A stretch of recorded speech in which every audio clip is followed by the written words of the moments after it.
I'm sorry, it's below average. Me having Nunes at mid was kind of me being nice. He deserves to be below average. If you want to argue that, let me know in the comments. We can have a little debate about that.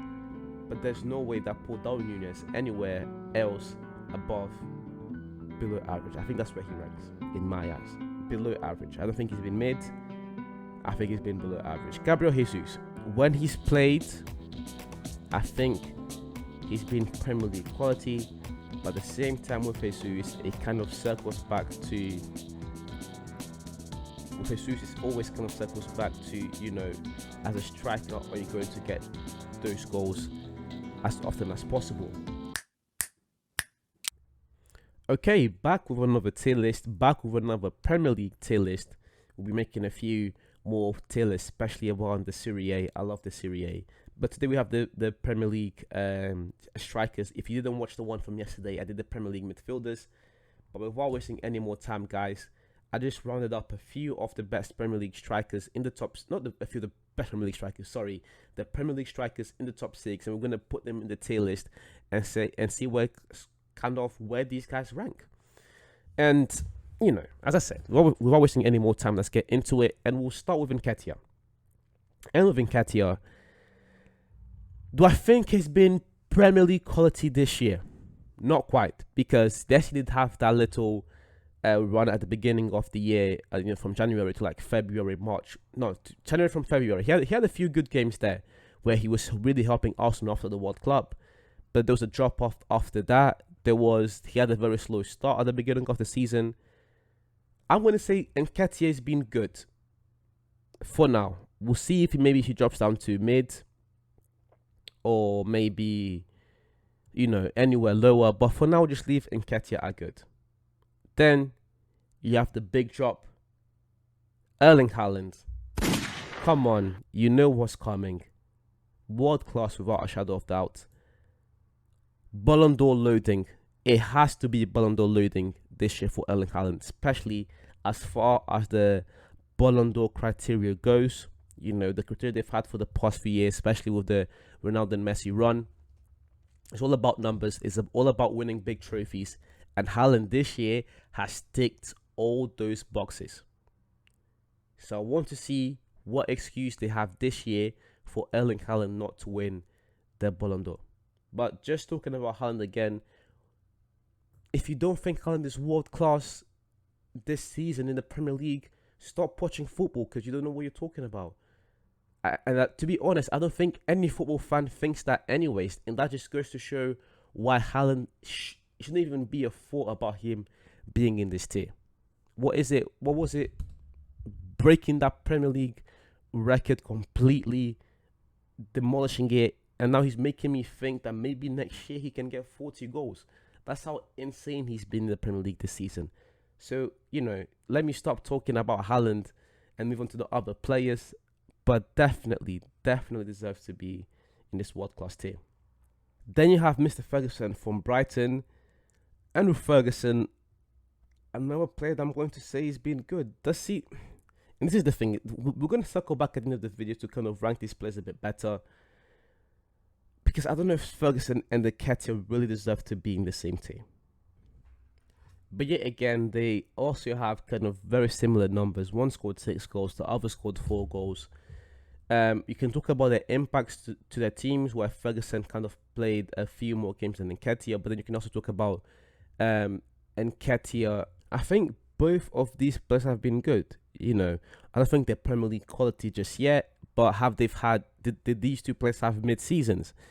I think they've been slightly better than me, especially when you take things into consideration. How young they are, their first seasons in the Premier League, them being able to come through both their teams in instrumental parts of the season. But at the same time, it's like, have they been... Okay, you know what? I'll tell you something. We'll circle back to these two in a minute. Let's just move on to Weghorst. With Weghorst, below average is kind of me being nice with what Weghorst. It should really be in this tier, if I'm being honest with you. Weghorst does not move me. And actually, a matter of fact, I'm going to put him on this tier. And the reason is, yes, Man United fans, you can argue that he's helped the team.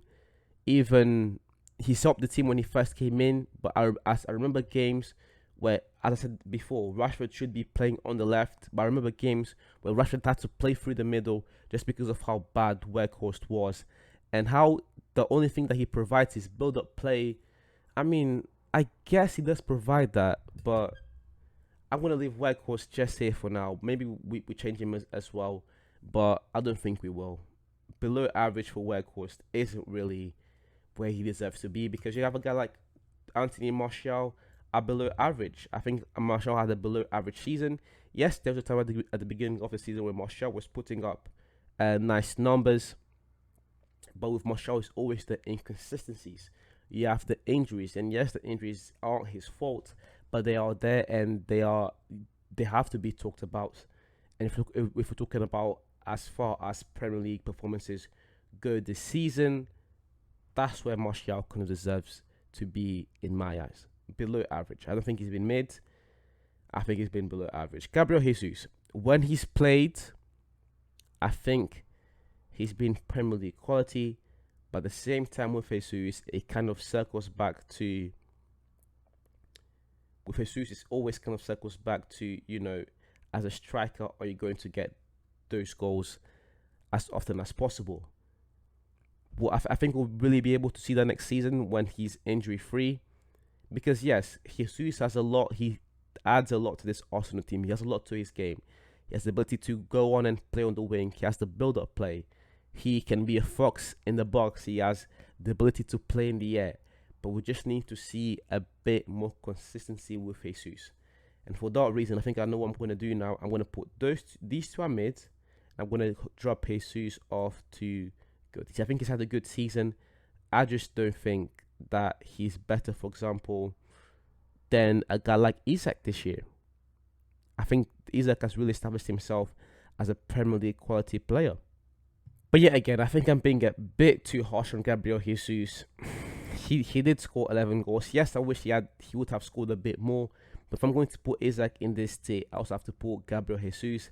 They both kind of had very similar numbers. And again, hopefully Jesus is able to come up with more goals. But again, what he adds to this team, and the fact that he's also been able to get on double digits, even with the injuries that he had to go through, I think these are two players that definitely deserve to be in Premier League quality. But I'm not moving these two up though. These two, these are going to stay there. They're going to stay just here. Mid players who have potential in the future. Then you have a guy like Darwin Núñez. With Darwin Núñez, I'm sorry, this is another player that I'm not going to change. Darwin Núñez is going to be a mid. And you can say, oh, but, he's been good.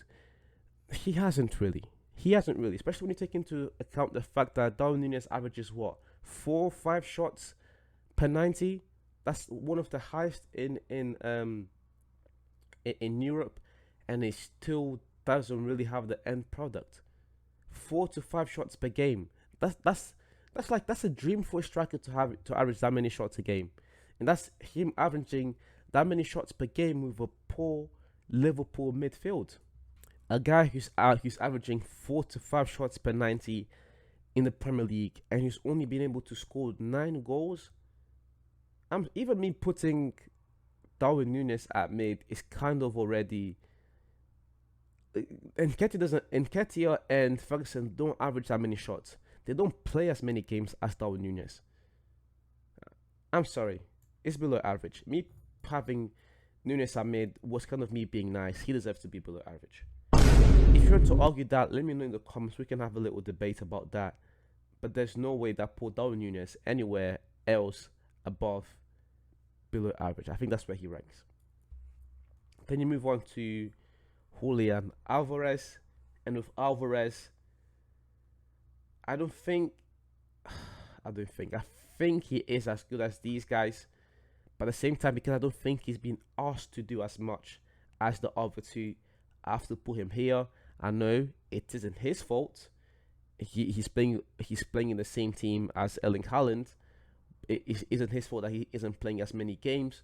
But at the same time, I can't put him in the same tier as Isak and Jesus, who've been asked to do a lot more this season. He has been able to score 9 goals in the Premier League, but at the same time, those came against those came in games where he was coming off the bench, where the other two, you know, they couldn't have been asked to be the main players on their team. So that's the main reason why. I'm gonna put him at mid. Again, I forgot. Sometimes I just get these blanks. There's a lot of names. I'm doing these videos back to back to back. I'm gonna put him at mid. I don't think he's been good. I don't think he's been as bad as Martial and Darwin Núñez, especially for the teams that they play for. This is where it gets difficult. This is where it gets difficult. But let me know in the comments what you guys think of these placements. Then you have a guy like Danny Welbeck, who I'm also going to put at mid. I think he's been mid this season. Then you have these two Brighton players, so I'm also going to put both below average. Yes, we can talk about them playing for Brighton, but really and truly, if you're comparing them to the rest of these players, I think that's kind of where they rank. Callum Wilson definitely deserves to be in Premier League quality. Newcastle are so lucky, so lucky to have two strikers that have been so good this year. And hopefully, that's why I say this. Hopefully, Newcastle go on to do something special again next year, because they definitely have the squad to do something in the Champions League. No, I'm not going to say win it, but you know, getting to the quarterfinals would be good. Would be good for them. Getting into the Premier League top 4 in back-to-back seasons would also be good for them. And having players of this quality in their team definitely helps. And finally, will be Firmino. And with Firmino, I'm going to be nice. I'm going to be nice to Firmino. I'm going to say that Firmino's been mid. I don't think he's been as bad as the other guys below, because I think Firmino's shined at times for Liverpool this year. But at the same time, I can't put him anywhere higher than mid this year. But anyways, guys, this is the tier list. Let me know what you think about it in the comments. This is the end of the video. Thank you very much for watching to the end. You're much appreciated. If you like this video, please leave a like, comment, subscribe, share, do all these things to help me grow this channel. And I'll see you guys soon.